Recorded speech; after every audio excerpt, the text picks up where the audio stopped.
non-credit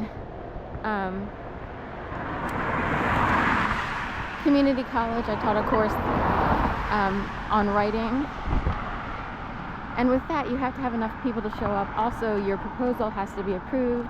I had like 5 different ideas that would have been awesome. Not all ideas were accepted to teach a class because of the tenor, or I would say the immaturity of the community there.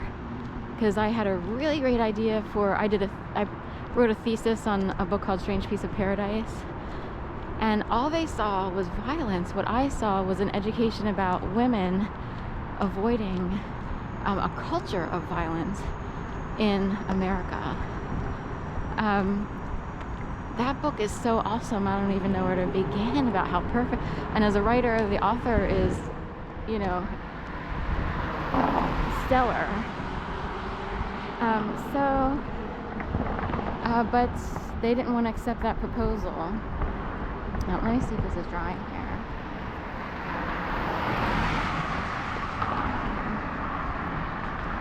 So, anyway, I did all these things.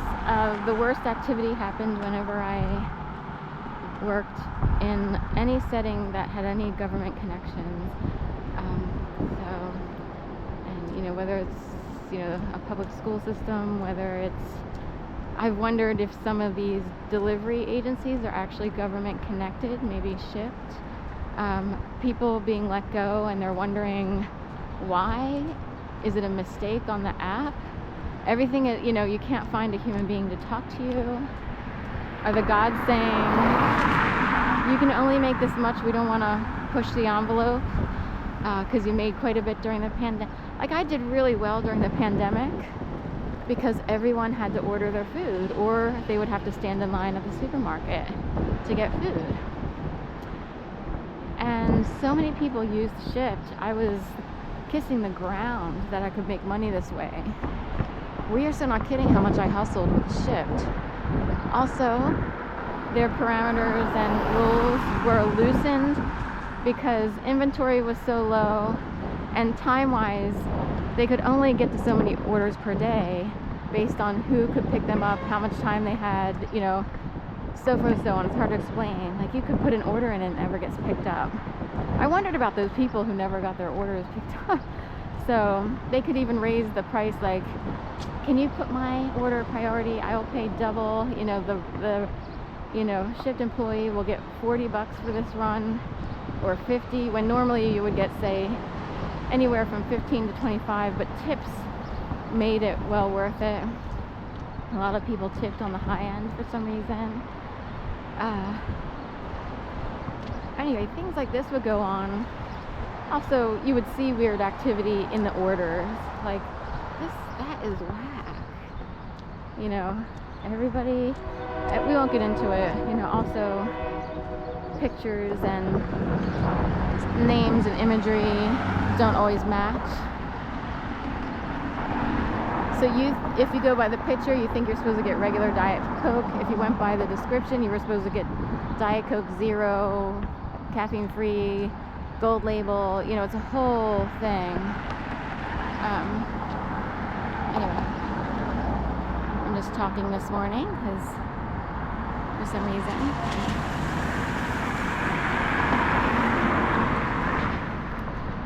Big long walk here.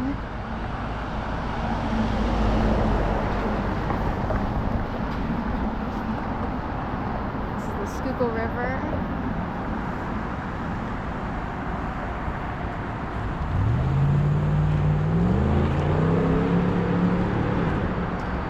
It's around 6 o'clock in the morning.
So the fog is covering up a lot of this building here. It goes up to 46 floors.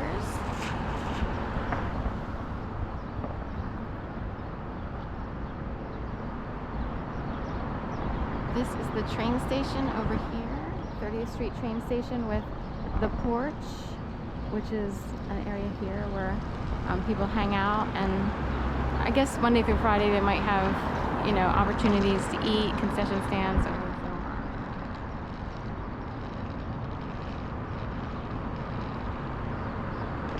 So I'm gonna say something really quick, but there's a guy who just passed me who would be a different race of a version of a guy who is married to a Save a Fox rescue person who just took her own life. And I wanted to describe what gang stalking can look like. So the idea would be, he kind of had this intimidating look, and it's like, like I don't want anyone throwing me over the bridge. You know, some of the rails here are low. And I consider it gang stalking because there, you know, a lot of people speculate. You don't expect someone really on the young side with a toddler, a husband, fox, you know, on a, like the star-ish, I hate to use the word star, but someone who dedicated her life to saving foxes, and it showed that she really cared. So it's hard to fathom. Like, it can happen. This happens, you know. But it's hard to fathom that she would leave all that behind, that she would abandon the foxes, you know. So one would wonder if there was, like, some weird accident, or say, you know, if she were working with really dangerous wildlife, say she were mauled or something by wildlife, and she wouldn't want people to know that an animal is technically responsible. Like, she would want people to just buy into something else, because people will go crazy over the whole wildlife thing. And, you know, wildlife isn't to blame when we are there sort of working with them. So anyway, I'm sure there's like a million speculation, like a million forms of speculation about Michaela. I've watched the Fox Den cam and could kind of see some comments that could make people wonder, you know, this, that, or the other. So the idea would be, like, say she was, you know, I don't even want to say it because it's like I don't want to be in the mix of people who would suggest such a thing, but say someone needed her to go for some reason. Say it was an old boys club Matrix in the sky and they could do it invisibly. We will get into this later, because I know things can happen to the body, and it's a total mystery.